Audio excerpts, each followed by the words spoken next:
The question says a current of 7 ampere flows through the circuit as shown in the figure. The potential difference across points B and C. So we want the potential difference across these 2 points, which means we want the potential difference across 2 ohm, for which definitely we want the current passing through this. Yes?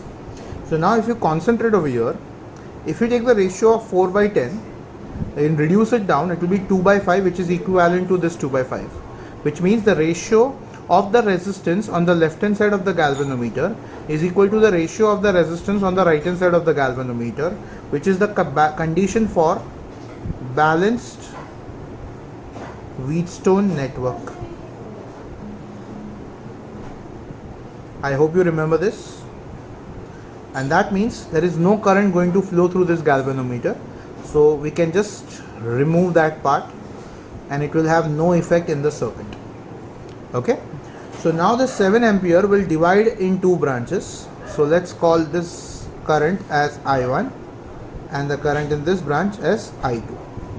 Now using current divider rule, we can say I1 is equal to R2 upon R1 plus R2 the whole into I, where I1 is the current in the first branch, R2 is the total resistance in the second branch, upon R1 is the total resistance in the first branch, plus R2 the whole into the total current coming into the circuit.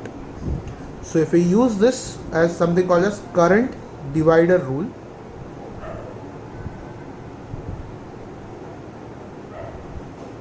so if I use that, we can say R2 is 15 ohm,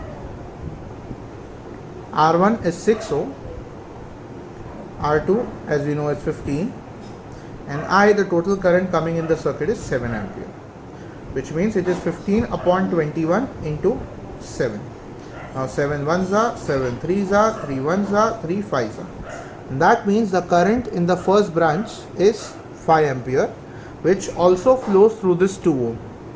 So definitely V across BC is going to be I1 into resistance between BC, which is 5 into 2, that makes it 10 volt as your final answer.